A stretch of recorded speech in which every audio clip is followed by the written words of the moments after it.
Commençons par ces attaques. La Russie bombardée sur son sol depuis 24 heures. Il y a plusieurs morts et plusieurs blessés. La ville de Belgorod a été bombardée aujourd'hui. Un immeuble, vous le voyez, s'est partiellement effondré après une frappe ukrainienne. Des évacuations sont en cours. Des civils sont encore sous les décombres. Une nouvelle attaque qui intervient quelques heures seulement après des frappes ukrainiennes qui avaient déjà fait 5 morts et 9 blessés hier lors de 3 frappes distinctes qui avaient touché Belgorod, Koursk ainsi que la ville de Donetsk occupée en Ukraine. Une enquête a été ouverte après ce qui s'est passé ce matin à Belgorod. Le département principal du comité d'enquête russe a ouvert une enquête criminelle pour actes terroristes. Aujourd'hui, un obus de l'armée ukrainienne a touché un immeuble résidentiel de plusieurs étages à Belgorod. Selon les données préliminaires, l'incident a fait des morts et des blessés. Allons plus loin avec nos invités. Elisabeth Shepard-Selam, bonjour. Vous êtes maîtresse de conférences, directrice du programme politique et relations internationales à l'université de Tours, spécialisée en politique de défense et de sécurité. Natalia Turine, bonjour. Vous êtes fondatrice des éditions Louison, spécialisée dans la littérature russe. Accueillons Renaud Girard, bonjour. Grand reporter, grand spécialiste des questions internationales, chroniqueur pour Le Figaro, géopoliticien. Et Stéphane Marchand, bonjour. Bonjour. Directeur de la rédaction du magazine Pour l'Écho, ancien correspondant à Washington et à Jérusalem. Cette attaque sur Belgorod, elle est assumée, revendiquée par l'Ukraine, qui affirme que c'est une réponse au bombardement sur Kharkiv. Mais est-ce efficace, Renaud ? Alors c'est une stratégie, c'est-à-dire que visiblement l'armée ukrainienne ne veut pas perdre trop d'hommes dans la défense de ses frontières, donc vont préférer laisser des villages aux Russes. Il s'agit pas, la percée russe n'est pas la percée des Allemands dans les Ardennes le 10 mai 40. C'est quelque chose encore d'assez limité, si vous voulez. Et la ville elle-même, comme l'a dit d'ailleurs l'état-major ukrainien de Kharkov, n'est pas menacée. Mais on voit que la stratégie ukrainienne est très claire. Au lieu de se fixer sur le terrain et d'essayer à tout prix de bloquer une avancée terrestre des Russes, ou peut-être que dans le combat terrestre classique, les Ukrainiens estiment qu'ils n'ont pas l'avantage, ils ont préféré des frappes à résonance plus médiatique en Russie, notamment sur des villes russes, et toujours poursuivre leur stratégie de bombarder toutes les installations d'hydrocarbures russes, partout. Oui. Voilà. Ils ont continué. Ils ont aussi bombardé une base de l'aviation russe en Crimée. C'est-à-dire qu'ils utilisent leur avantage comparatif. Oui. C'est normal. L'avantage comparatif des Russes, c'est la guerre classique, si vous voulez, qui ressemble d'ailleurs à la guerre 1940, où les Russes ont tiré les premières leçons de leurs premiers échecs et la font assez bien. Mais donc ce n'est pas l'avantage comparatif des Ukrainiens qui a un déficit, l'Ukraine a un déficit démographique par rapport à la Russie. En revanche, ils ont un avantage comparatif, c'est celui des armes fournies par les Occidentaux. Et le chef des armées américains, vous l'avez dit, vient de leur livrer pour 400 millions de dollars d'armes. Et donc ils ont utilisé ces missiles à longue portée, très performants américains, pour aller frapper cet aérodrome en Crimée ou pour aller frapper des villes en pleine Russie pour essayer de frapper les intelligences et les esprits en Russie. C'est une stratégie qui a le mérite d'avoir une cohérence, en tout cas. Elisabeth, est-ce une bonne stratégie ? Alors, c'est une stratégie aussi qui permet, comme disait Renaud Girard, ils utilisent les moyens du bord, que c'est l'avantage qu'ils ont, mais aussi de frapper le moral, peut-être l'opinion publique russe. Je ne suis pas totalement convaincue pour ma part que c'est une bonne stratégie de bombarder des installations civiles. Après, bombarder des infrastructures, des raffineries, c'est toujours une bonne idée pour essayer aussi d'empêcher la Russie d'avancer d'une certaine façon. Il faut savoir quand même que pour une armée, il faut de l'essence, tout ce qui est raffinerie, tout ce qui est infrastructure pour aider dans la guerre. Donc ça, c'est toujours une bonne stratégie que les Russes d'ailleurs utilisent sur l'Ukraine, comme on a vu dans le passé. Mais justement, je rebondis sur ce que vous venez de dire, Elisabeth. Il y a des civils qui sont morts aujourd'hui et qui sont morts hier dans ces frappes ukrainiennes en Russie. Est-ce que maintenant, on est dans une guerre totale, œil pour œil, dent pour dent, et les lignes rouges que l'Ukraine s'était fixées avec l'appui occidental de ne pas toucher aux civils, ben maintenant, alors il y a deux choses. Je ne sais pas si c'était intentionnel. Je n'ai pas entendu un message en disant on va frapper des civils maintenant et c'est fait exprès. Il peut toujours avoir malheureusement des choses qui vont au mauvais endroit, on le sait. Et puis il y a quand même dans les guerres, quoi qu'il en soit, malheureusement, des civils qui meurent. Après avoir dénoncé tellement la Russie et les tirs russes sur des cibles civiles, j'ai eu un peu du mal à voir la logique de faire exactement la même chose qu'on reproche au niveau international aux Russes. C'est pour ça que je vous posais aussi la question. Natalia ? Oui, pour eux, pas sûr, parce que je ne pense pas que l'Ukraine et la Russie ont atteint le degré de ordalie. Je pense que c'est plutôt les Israéliens et les Palestiniens. Mais pour ce qui concerne la société civile et changer l'opinion de la société civile, pareil, je pense que c'est un peu trop tard. Parce que une consolidation de l'opinion publique russe a été déjà faite, à mon avis. Poutine a réussi de vendre aux Russes une certaine idée du patriotisme.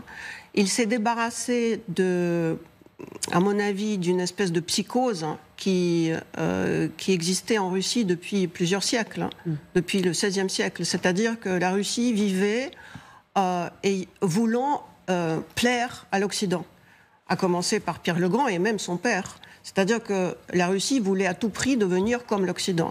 Poutine a débarrassé les Russes de ce complexe. Maintenant, ils ne veulent plus être comme l'Occident. Ils n'ont plus honte d'être différents de l'Occident. Et là-dessus, ils se sont plutôt consolidés. Avec les sanctions de l'Occident, ça me fait penser, la situation d'aujourd'hui me fait penser à une espèce de plan économique de Morgenthau qui était présenté en 1944 quand on a dit, bon voilà, on a un projet de financer l'Allemagne de l'après-guerre de telle façon qu'en 1947, il y ait 25 millions de morts de la faim. Et du coup, c'est pour ça que les Allemands se sont soudés et se sont battus quasiment jusqu'à la dernière heure.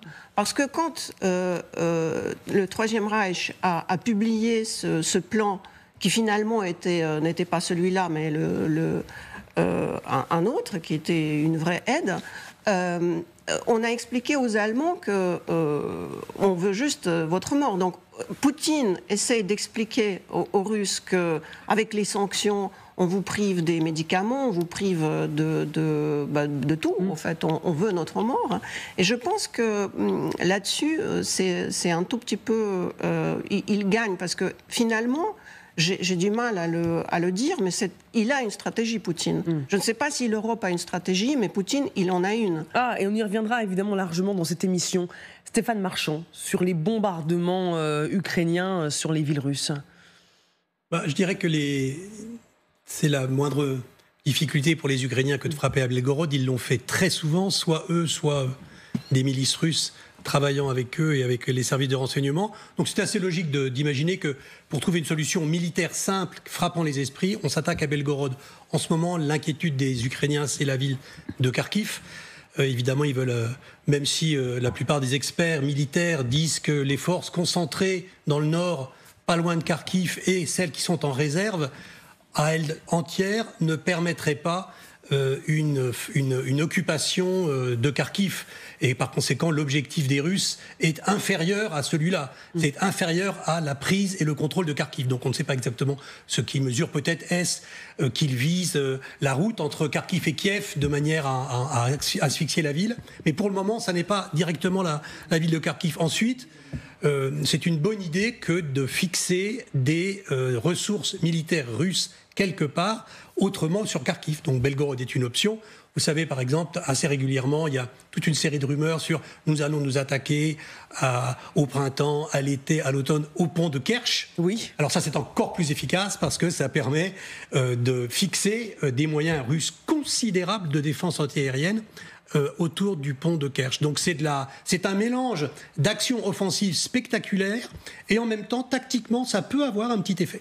Oui, hein, et vous le disiez, Renaud et Elisabeth également, hein, les attaques sur des infrastructures très précises, avec les missiles américains attaqués Metz, notamment contre la ville de Rovenki. Et regardez ce que dit le gouverneur de la région de Louhansk, comme lors de récentes attaques contre Louhansk, l'attaque d'aujourd'hui sur Rovenki a probablement été menée avec des missiles attaqués Metz de fabrication américaine équipés de munitions à fragmentation. Ces attaques Metz, hein, ce sont ces missiles à longue portée, hein, allant jusqu'à 300 km, que les États-Unis ont désormais fournis à l'Ukraine. On voit que l'aide américaine est très utile. On voit que l'aide américaine, notamment ces attaques à Metz, sont très utiles, que ce soit pour les infrastructures comme on voit là, ou d'autres cibles qu'on a vues ces dernières semaines. Après, ça vient et ça arrive avec un peu de retard quand même, mais ça leur donne un vrai coup de boost sur le terrain. Un harcèlement qui a un impact, hein, sur la population, car des ouvriers russes, c'est ce que nous dit la presse aujourd'hui, fuient les raffineries de pétrole au sud de la Russie par peur des attaques de drones de Kiev. Donc ça montre que ça crée la panique en Russie, Renaud. Oui, ça crée la panique en Russie, c'est-à-dire que au début, si vous voulez, les Russes pouvaient croire à cette fable de l'opération militaire spéciale, comme l'opération militaire américaine en Irak en 2003 ne troublait pas la vie des citoyens américains à l'intérieur du territoire américain. C'est ce qu'avait fait Poutine. Poutine, il avait parlé d'opération militaire spéciale parce qu'il voulait en fait le faire en miroir des opérations occidentales en Irak ou en Libye, des opérations de ce type. Il ne voulait pas avouer une guerre, une invasion, une guerre d'agression, une guerre à la Deuxième Guerre mondiale classique. Il ne voulait pas l'avouer. Mais aujourd'hui, c'est un mythe qui est très difficile à tenir, parce que les Russes voient qu'ils sont impactés par cette guerre, que c'est une guerre, je ne dirais pas encore totale, mais c'est une guerre quand même assez sérieuse, c'est une guerre vraiment chaude. On n'est plus dans la gesticulation, et non seulement les habitations. Vous savez, les stratégies sont en miroir. Bon, les Russes ont commencé par attaquer les immeubles en Ukraine. Les Ukrainiens maintenant font la même chose. Les Russes ont fait la ligne Surovikin, donc des lignes défensives très fortes en 2023. Aujourd'hui, les Ukrainiens font la même chose. Donc, c'est une guerre comme ça en miroir. Et là, aujourd'hui, effectivement, c'est pas une panique générale, il n'y a pas la panique à Moscou, etc. Mais c'est un message, c'est-à-dire que les Russes ne peuvent plus dire la guerre ne nous concerne pas, la guerre est lointaine. C'est simplement Poutine qui veut gentiment nous créer une zone tampon face à l'Occident. Là, ça ne marche plus, là. Au sud de la Russie, la guerre est devenue une réalité, Elisabeth. C'est devenu une réalité. Je pense que Poutine ne croyait pas aux capacités des Ukrainiens, justement, à l'attaquer sur son propre territoire. On a longtemps entendu, bien sûr, aussi les Américains à dire il ne faut pas utiliser des armes américaines pour le faire. Aujourd'hui, on est face aussi aux Britanniques, par exemple, qui ont dit très clairement s'il faut, vous le faites. Et on le voit que les Ukrainiens sont obligés, en quelque sorte, parce qu'ils ont les armes pour faire, mais ils n'ont pas forcément les hommes, comme disait Renaud, ou les armes appropriées pour se défendre, notamment sur Kharkiv et dans les alentours. La Russie est désormais une cible, la Russie à portée de tir. C'est un document LCI. Nos reporters avec les pilotes de drones ukrainiens qui frappent la Russie. Exceptionnellement, le renseignement militaire ukrainien montre l'un de leurs drones grâce auquel ils mènent ces frappes sur les régions frontalières de Russie, notamment Belgorod. Regardez ce reportage signé Charlie Nurel, Charlotte Lefetté avec Sergueï Chestak. Les attaques sur le territoire russe par des drones ukrainiens se multiplient. Des raffineries, des stocks de munitions, essentiellement ciblés la nuit. Pour la première fois, le renseignement montre son engin d'attaque, difficilement détectable par les radars russes. Voici le drone du renseignement militaire ukrainien, le Gour, qui est utilisé pour aller frapper directement en Russie ou derrière les lignes russes sur des cibles logistiques dont les coordonnées sont actuellement rentrées dans cet ordinateur. D'abord, test moteur, t'es prêt? Préparation du drone. Son coût, 50 000 €. Production signée entièrement ukrainienne. Le drone peut attaquer sur une distance de 50 km une fois qu'il a été lancé. Impulsion, donnée grâce à cette catapulte améliorée. Le drone a la trajectoire, les coordonnées de la cible, il marche en autonomie totale. Car c'est le défi de cette guerre, pouvoir passer les brouilleurs en n'utilisant aucune liaison avec le pilote. Et du sol, le drone est silencieux.